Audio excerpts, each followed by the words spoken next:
추석이 막 지난 어느 날 경남 거창의 한 시골 마을이 발칵 뒤집혔습니다. 마을 과수원 근처 땅속에서 젊은 여성의 시신이 알몸으로 발견된 겁니다. 누가 일부러 안매장을 한 건가요? 당시 제가 현장으로 출동했었는데요.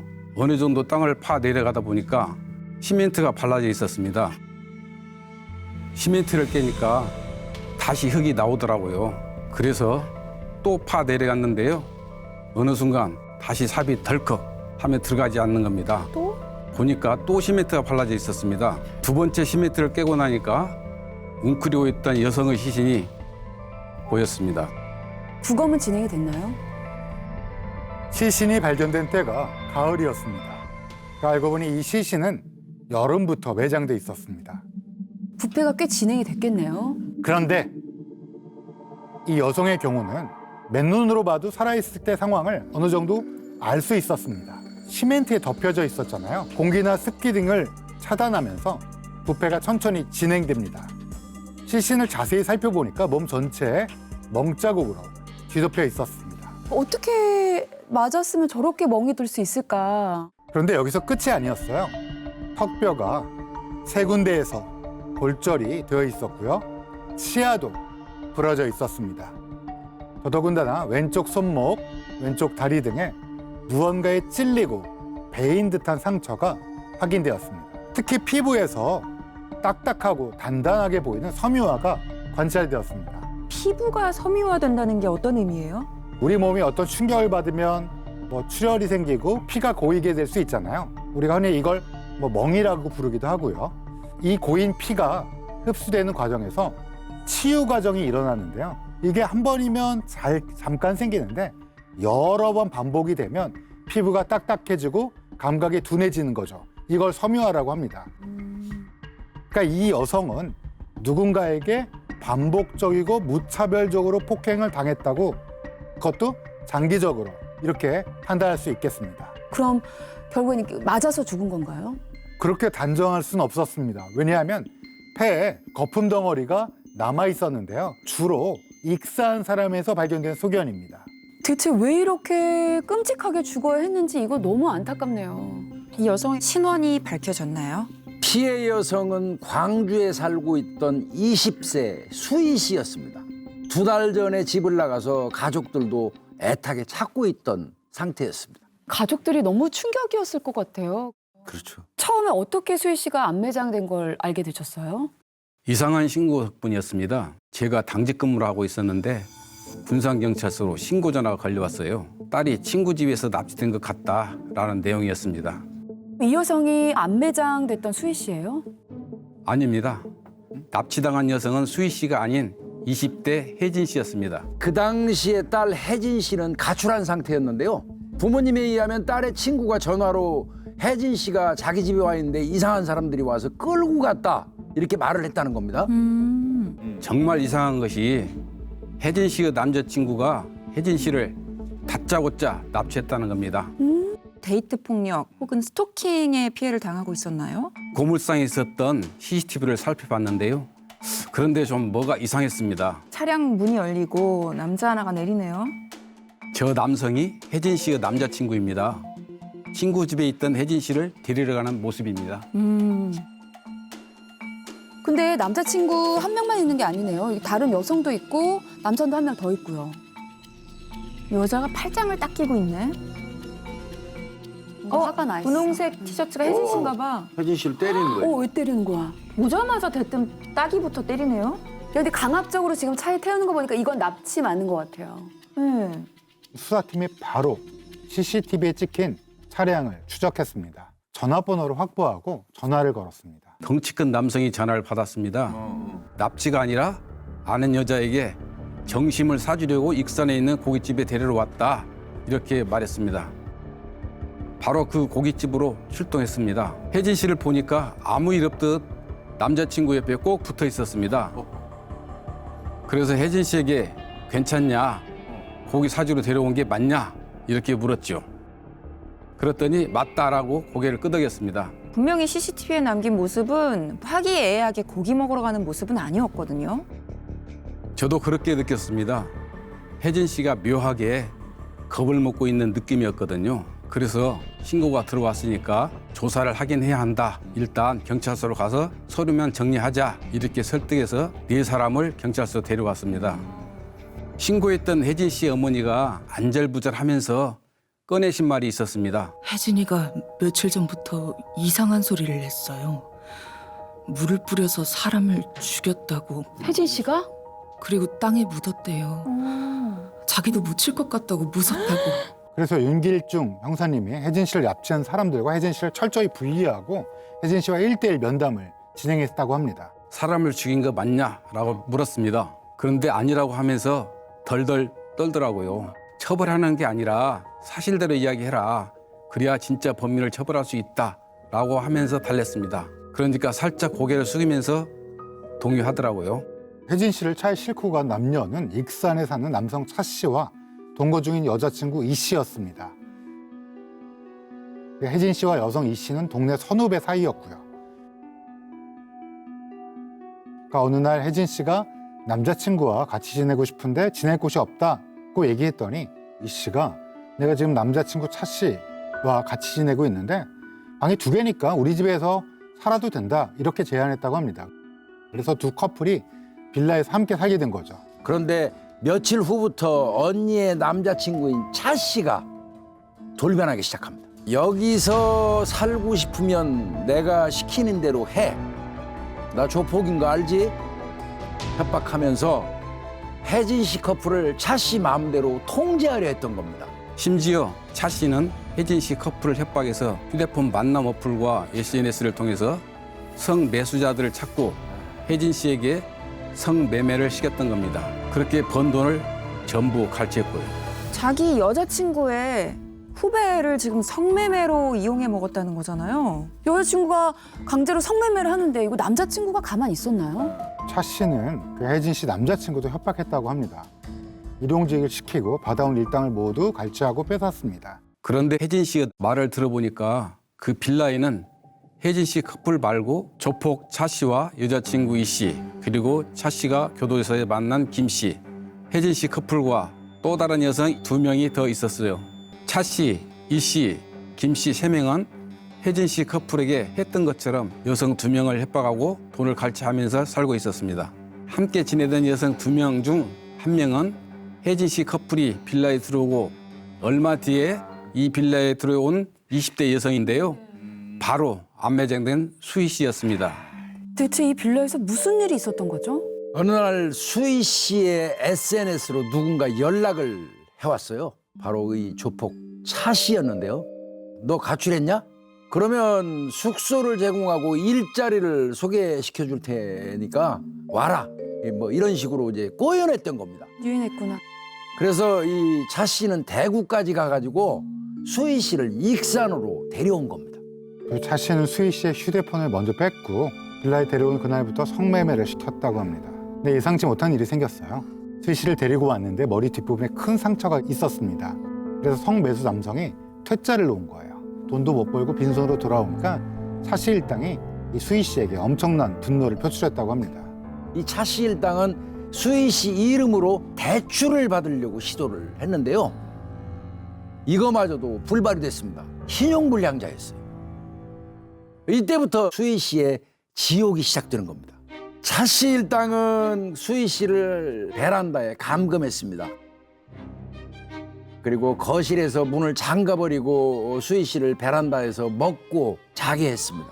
수희 씨가 이 빌라에 들어온 게 6월 말이었는데요.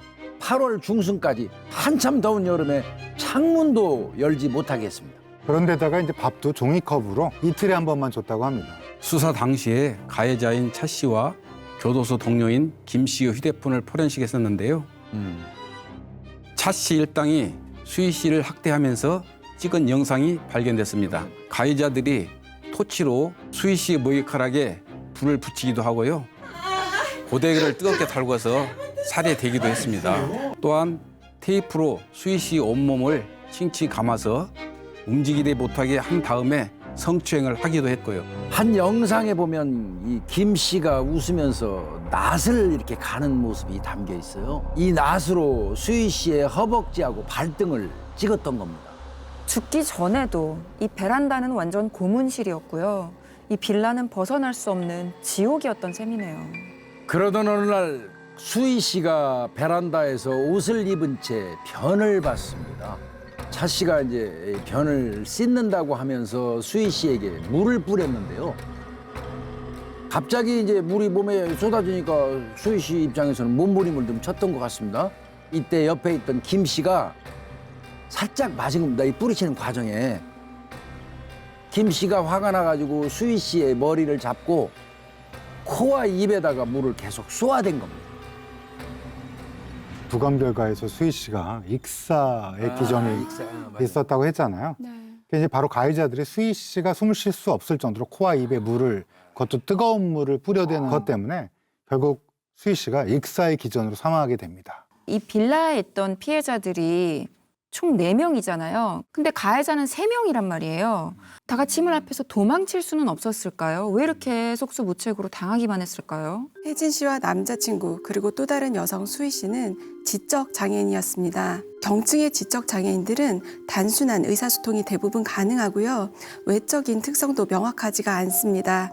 그러다 보니 겉으로는 장애 표시가 잘 나지 않는 경우가 많은데요. 상황에 대한 이해나 판단이 미숙하고 문제가 발생했을 때 해결 전략을 세우고 이를 실행하는 데 필요한 기능들이 좀 부족할 수가 있어요.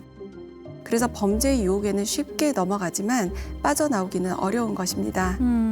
직접 장애인들의 특성을 어찌 보면 악용하는 건데 이걸 범죄에 끌어들이고 돈벌이로 사용을 한 거죠. 또 한 가지 지적 장애인들에게 성문제는 관계를 친밀함으로 오인하기 쉽다는 것이죠.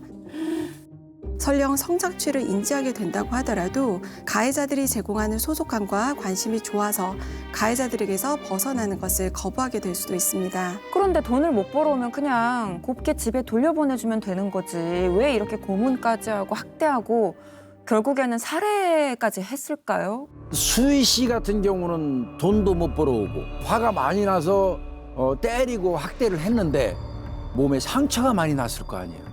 그럼 밖으로 내보낼 수가 없는 상황이 온 거죠. 근데 혜진 씨는 어떻게 이 무시무시한 곳에서 탈출을 했나요? 계속 틈을 엿봤는데요. 어느 날 빌라에 혼자 남게 된 날이 있었대요. 그래서 뒤도 돌아보지도 않고 빌라에서 빠져나왔다고 합니다. 그리고 바로 군산에 있던 친구 집으로 갔던 겁니다. 당시에 일당들은 혜진 씨가 도망가니까 자신들을 경찰에 신고할까 봐 백방으로 찾으러 다녔던 겁니다. 그래서 범인들이 남자친구를 앞세우고 혜진 씨를 찾아낸 거죠. 혜진 씨 친구 집에서 그 친구가 엄마가 연락을 했고 저희에게까지 신고가 된 겁니다. 혜진 씨가 탈출을 하지 않았다면 수희 씨의 억울한 죽음도 묻혔을 거고 결국엔 그럼 혜진 씨가 이 사건의 스모킹건이네요. 수희 씨를 안매장한 이야기도 참 기가 막혔습니다. 차 씨 일당은 전북 익산에서 경남 거창으로 수희 씨 시신을 옮겼던 겁니다. 왜 하필 거창까지 갔을까요? 차 씨의 삼촌이 거창에 살고 있었습니다. 범인이 잘 아는 장소를 고른 거군요. 안매장할 때 혜진 씨를 비롯한 다른 피해자들까지 데리고 갔었어요. 심지어 피해자들에게 각자 작업을 할당했습니다. 여성 2명에게는 플래시를 비춰라. 혜진 씨 남자친구에게는 삽으로 땅을 파라. 흙을 덮어라. 이렇게 작업 지시까지 한 거죠. 공범으로 만들려 했던 것 같아요. 근데 문제가 하나 생겼어요. 여름이라 태풍이 온 겁니다. 많은 비가 와서 흙이 쓸려 내려가면 안매장한 수희 씨가 발견될 수 있잖아요. 그래서 다음날 흙이 유실되지 않도록 시멘트를 바르고 흙을 덮었습니다. 그리고 이 사람들은 며칠 뒤에 다시 거창에 또 갑니다. 그리고는 안매장한 곳을 더 한 번 더 단단하게 보수를 하는 겁니다. 이렇게 불안할 거면 이걸 그러니까 대체 왜 하는 거냐고요. 그래서 아까 형사님 파실 때 이중으로 돼 있었다고 그러죠, 시멘트가. 지적 장애까지 가지고 있던 혜진 씨가 그 위치를 어떻게 기억을 해냈는지 궁금하네요. 시신을 안매장한 위치까지는 기억을 못했어요. 그래서 혜진 씨 남자친구에게 물어봤더니 위치는 기억하고 있다는 겁니다.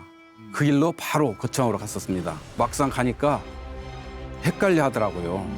그러다 어느 순간 딱 한 곳을 가리켰습니다. 혜진 씨 남자친구가 가리킨 부분을 자세히 보니까 다른 땅과 흙 색깔이 묘하게 달랐습니다. 그래서 감식반을 불러서 땅을 팠는데 진짜 시신이 나왔습니다.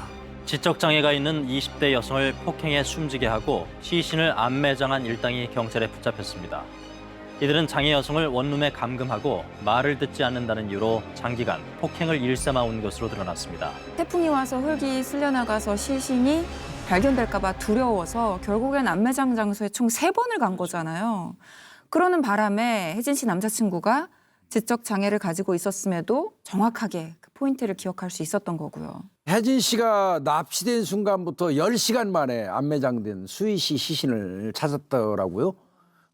피해자가 지적 장애인이라서 그 어려움이 많았을 텐데 대단합니다, 이거. 그런데 당시 차 씨와 이 씨만 먼저 검거하고 또 다른 가해자인 김 씨는 찾지 못하고 있었습니다. 그래서 김 씨를 살인 용의자로 검찰 내부 전산망에 올렸는데요.